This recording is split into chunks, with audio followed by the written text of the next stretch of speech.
ಈ ಒಂದು ಹೋರಾಟದಲ್ಲಿ ನೋಡಿ, ಕುಡಿಯೋದು ತಪ್ಪು ಇಡೀ ಪ್ರಪಂಚಕ್ಕೆ ಗೊತ್ತು. ಆದರೂ ಸಹ ಹುಡುಗರಿಗೆ ಅಂದ್ರೆ ಮದ್ಯಪಾನ ಪ್ರಿಯರಿಗೆ ಒಳ್ಳೇದಾಗಬೇಕು ಅಂತೇಳಿ ತೋಟೇಶ್ರವರು ಈ ಒಂದು ಹೋರಾಟನ ಇಟ್ಕೊಂಡು ನಮ್ಮ ತಾಲೂಕು ನಮ್ಮ ಜಿಲ್ಲೆಯಲ್ಲಿ ಹೋರಾಟ ಮಾಡ್ಕೊಂಡು ಬಂದಿದ್ದಾರೆ.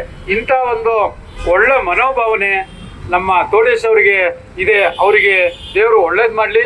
ಇನ್ನೂ ಇದ್ರ ಬಗ್ಗೆ ಹೆಚ್ಚಿನ ಒಂದು ಹೋರಾಟನ ಮಾಡಿ 4 ಜನಕ್ಕೆ ನೀವು ಅನುಕೂಲನ ಮಾಡಿಕೊಡಿ ಅಂತ ಈ ಒಂದು ಸಂದರ್ಭದಲ್ಲಿ ಹೇಳ್ತೀನಿ. ಸರ್ಕಾರದ ಆಧಾರವೇ ಈ ಪಾನಿಪ್ರಿಯರು. ಈ ಪಾನಿಪ್ರಿಯರು ಇಲ್ಲ ಅಂದ್ರೆ ಸರ್ಕಾರ ಯಾವುದೇ ಪಕ್ಷ ಬರಲಿ ಯಾರೇ ಬರಲಿ ಸರ್ಕಾರ ನಡೆಯೋದಿಲ್ಲ.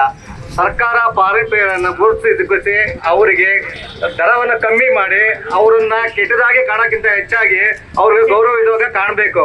ಅದು ಸರ್ಕಾರದ ಒಂದು ಇದು ಕರ್ತವ್ಯವಾಗಿರುತ್ತದೆ. ಈಗ ದಯವಿಟ್ಟು ಇಷ್ಟೋ ಜನ ನೋಡಿ, ಸರ್ಕಾರ ನಡೀಬೇಕು ಅಂದ್ರೆ ಪ್ರತಿಶತ 80% ಜನ ಮದ್ಯಪಾನ ಕಂಜನಿಗೆ ನಡೆ. ಈ ಹೋರಾಟ ಸಂಘಕ್ಕೆ, ಕರ್ನಾಟಕ ಮದ್ಯಪಾನ ಹೋರಾಟ ಸಂಘಕ್ಕೆ ಎಲ್ಲರಿಗೂ ಮದ್ಯಪಾನ ಶುಭವಾಗಲಿ.